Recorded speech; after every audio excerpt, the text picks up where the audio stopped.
I am now going to move us on to the next session, as I say, and this is our virtual wine tasting. So we have Andrew Azzopardi, who you've already met. That's a nice clunking of, of a bottle there I hear in the background. Oops, I unmuted myself. Yeah, I'm afraid I like the sound of this wine tasting. It's just a little bit too early in the morning for me. It's 6:21 here in Vancouver, and I think the last time I tasted wine so early, it was one of those infamous Beaujolais breakfasts that used to be very popular in London in the 1980s. And I think the least said about that, the better. Absolutely, yes. So, without further ado, Andrew is joined today by Caroline Stapley, who is a stewardess on the Dynasty yacht. And we have also Pierre Balzan, who is the managing director at the Melita Marine Group. And we're joined again by Quentin Bargate, who we saw earlier, who is the founder and CEO of Bargate Murray. They all have their samples of wine there. And I'm going to just, oh, here we are, Quentin, we've got you. So we've got everybody here. So, Andrew, over to you, please. Thank you. Can you all hear me? Hi, Caroline, Pierre, Quentin. Hello. Yes, Andrew. Hi. Good afternoon to everybody. I hope you're all well. This is going to be the first virtual wine tasting. Brilliant idea. 20 minutes, so it's going to be relatively quick, easy, fun. I hope. I think you all got your samples. Do you have your samples? We did. ready? Just 1 second. I need to get them. You need to get the samples. Yeah, I have. And I've even poured some into a glass here, so it's all good. Already.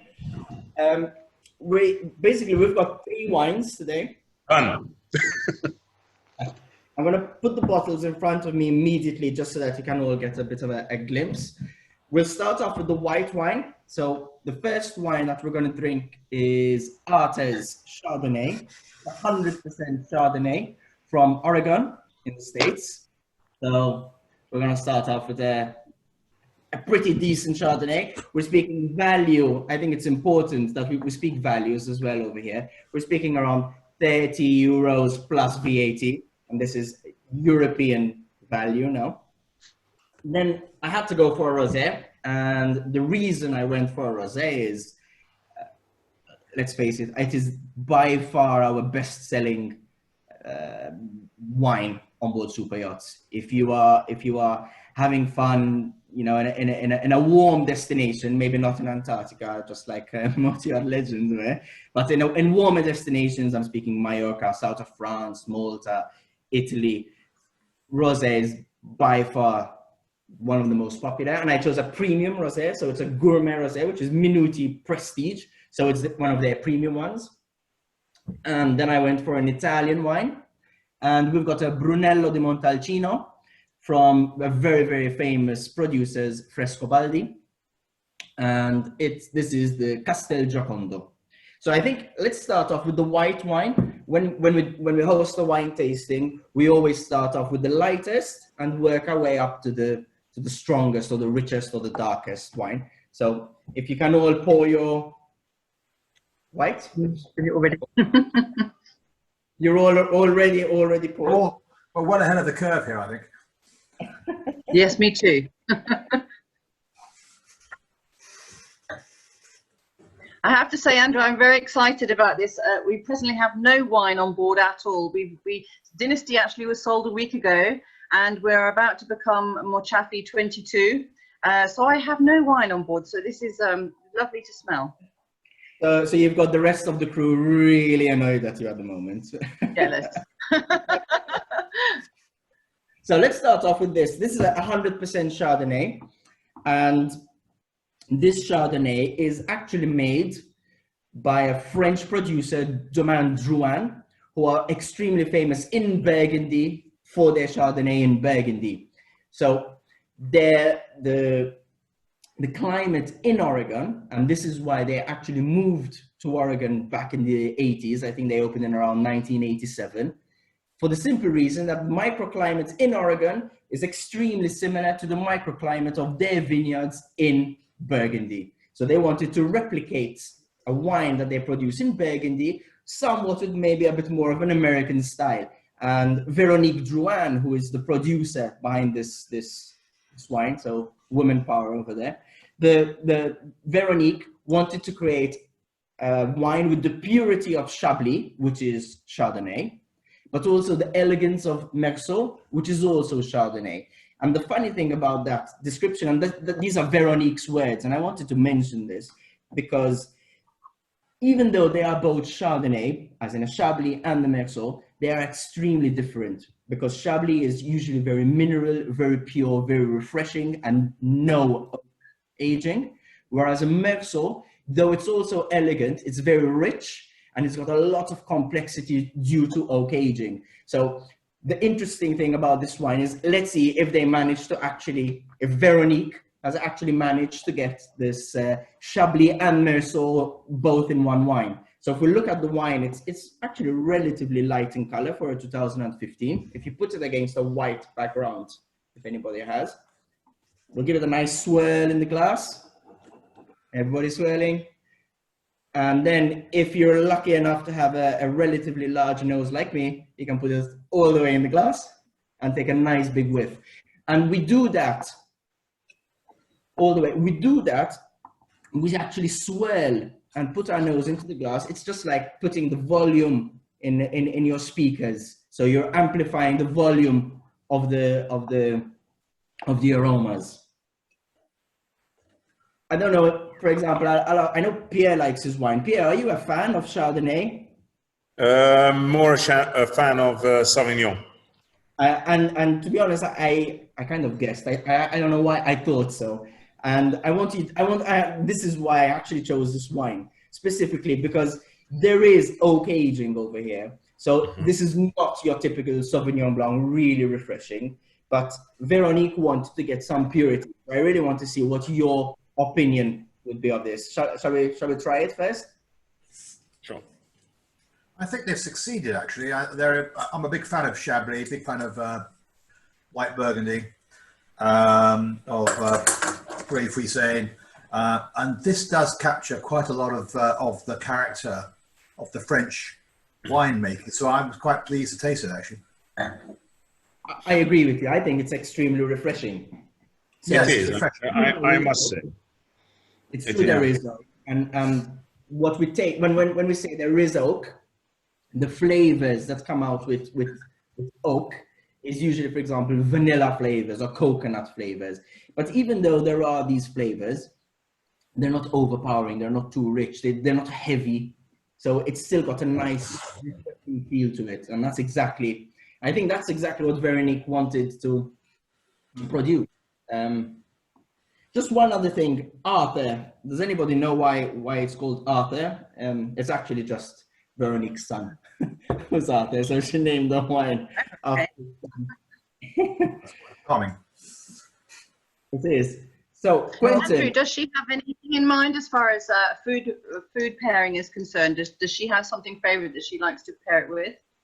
That's actually a fantastic question. So I think one of the main reasons why many people are maybe scared of oak Chardonnays is because, one, they've either had really bad oak Chardonnays, and there are quite a few of them, or two, and maybe the more popular reason is they're paired with the wrong food.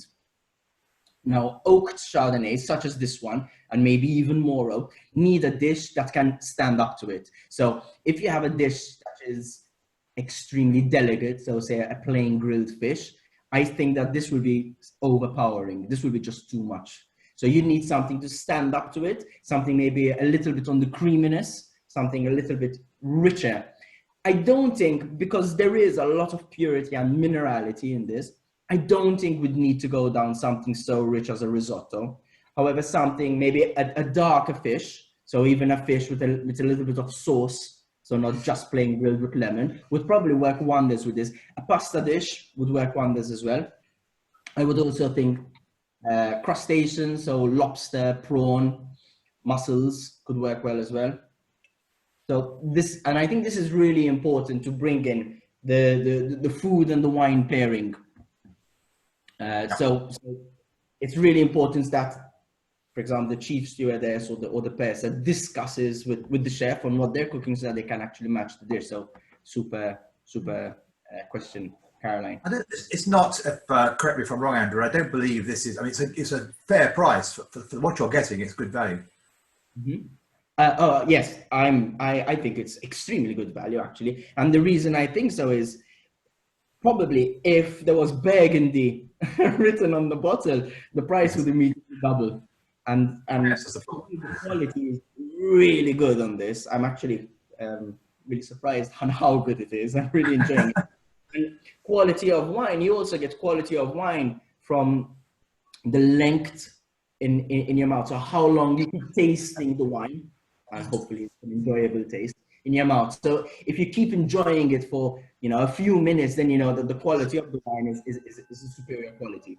So that's a fantastic observation, Quentin. Quentin, I think you know your wines pretty well, it seems, or you're very familiar. Yeah, I was impressed by the wines that have been delivered. Actually, I thought they're all good. I'm not a rosé drinker, I'll be honest, but it's quite a nice rosé, and the Brunello is terrific. It's really good. That's also good value. So yeah. I know 20 minutes, so I think we've got to really fly to the next one, correct? If I take off the cork, it would help. Yeah.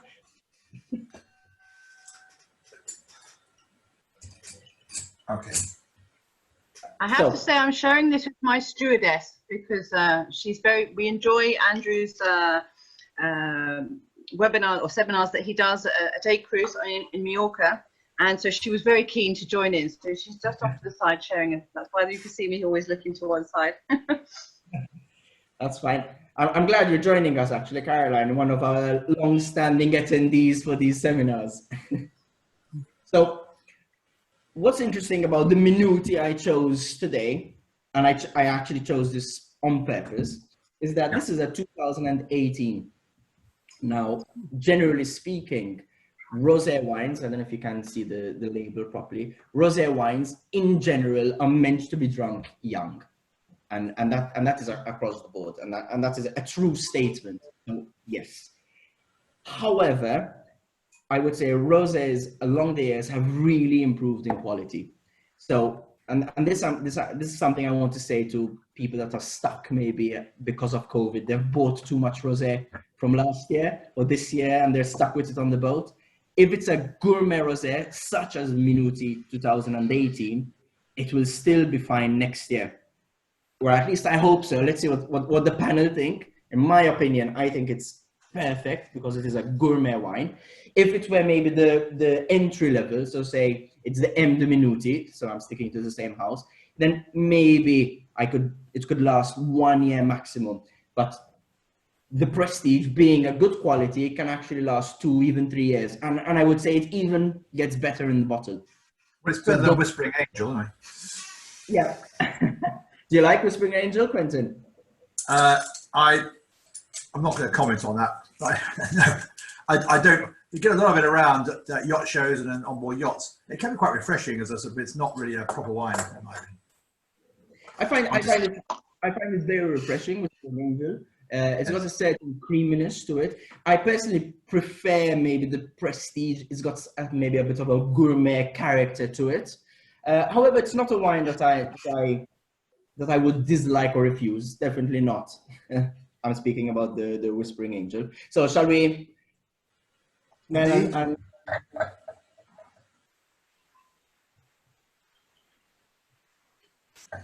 So when we say a wine cannot last or maybe goes beyond its best, so if it's a 2018 vintage, when would we say, okay, listen, this wine needs to be, thrown away or it's just too old on the boat? That usually happens for a rosé, especially a rosé or a white, such as Minuti. That usually happens when you stop smelling or tasting fruit. And I'm going to ask the panel over here if they get fruit. Pierre, I'm going to be nasty. I'm going to ask you, did you get any sort of fruity flavors, or is it just minerality? You're on mute, Pierre.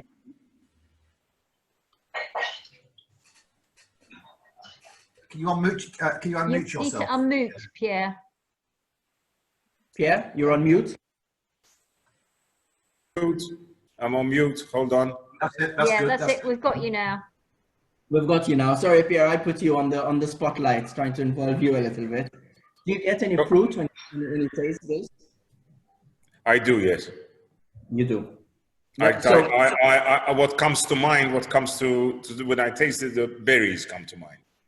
Absolutely, and it is, and to be even more specific, there's a real strawberry flavor to it. So you get this nice red berry flavor to it, definitely.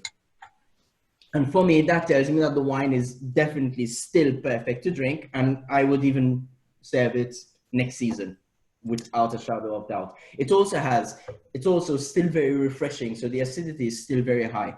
Just so that we get a little bit into the grapes of Minuti. Just trying to stick to the time here. Just that we get into the grapes. So rosé wine is mainly, so the king of rosé grapes is Grenache, and this is made with about 60% or 70% Grenache grapes. It depends on the vintage. Then there's also a little bit of Syrah, and there is Tibourène. Now Tibourène is an indigenous grape to Provence, so they actually put in a little bit of their own specialty grape. So it's actually a blend of grapes, and that's how they get the character of Minuti. Does anybody have any comments on the Minuti or questions? Or maybe no. Not really my style, but it's quite a pleasant wine, but it's kind of, I don't know what to do with rosé. I don't drink it so rarely do I drink it that it's kind of the only time I really enjoy it is when it's a really hot climate place in the south of France or something, and it can be quite nice outside. Otherwise, a bit it's not really my taste. I'll be honest. True. So I think maybe from that comment, Quentin, I'll rope in a little bit Caroline's comment from before.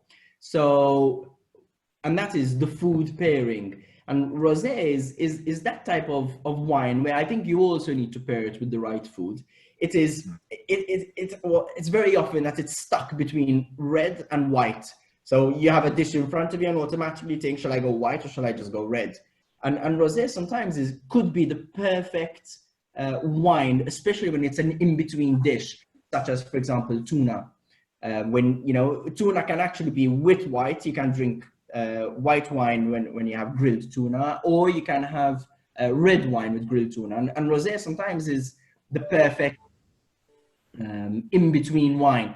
However, and this is something where I would agree with you even more. However, I would definitely choose a premium rosé wine with such dishes, because it's got to be a premium gourmet wine. And funnily enough, that is how rosé actually came into be so popular in places like Monaco and Cannes and Antibes and yachting. When people like Sacha Lechine from Whispering Angel actually introduced rosé wines on Michelin star lists, at first most sommeliers were like, nah, we're used to the cheap, sickly sweet rosé wine. And then these, the Minutis and the Whispering Angels and the Domaine Haute, these all started coming out and making really good premium rosé wines, introducing those onto the Michelin star lists, and that's when they really took off. So it was actually the food pairing that made them take off. Lorna? Yeah, we're almost out of time actually, Andrew, and I hesitate to hurry this along because it looks so much fun. It's much more fun than you think it's going to be. It is. I just wish I was imbibing. Well, that's. So this is a Brunello Di Montalcino now. This is definitely the richest, darkest of the lot. Now, Brunello Di Montalcino is made from Sangiovese grapes. And so why is it called Brunello Di Montalcino and not Sangiovese Di Montalcino? Montalcino is a place in Tuscany. And what happened was, originally, back in the day, they thought Brunello was the name of was a different grape to Sangiovese. So Brunello means Bruno in Italian, which is dark grape. They actually named the specific grape in Montalcino Brunello, which is basically dark grape. Only over the time, I think it was in the 80s, when they were doing proper testing, that they realized that the Brunello grape and the Sangiovese grape are actually the same thing. Now, when we mean Sangiovese, we mean Chianti, we mean Super Tuscans, Tignanellos made with Sangiovese. So it's actually quite a popular grape in Tuscany, or the grape of Tuscany. And it's not a different grape to Chianti. But what really stands out from a Brunello Di Montalcino, from a Chianti, for example, both with the same grape, is that Brunello is a much richer wine because it is the warmest and the driest place in Tuscany is Montalcino. So we do expect, because of the climate, a rich, bold wine. So I know that we're really pressed for time here. One more minute, yeah. Drinking as fast as we can here, right? Sorry? We're drinking very quickly, but I don't want to spoil your enjoyment. No, it's great. This is much more my style. I mean, this is a wine I would happily drink. You look at home with it, I have to say, with your yachts in the background there. So this is a 2014, so it's got just a tad bit of age on it, and it's not a reserva, meaning that it had to be aged for at least 3 years in Slavonian oak barrels, or botte in Italian.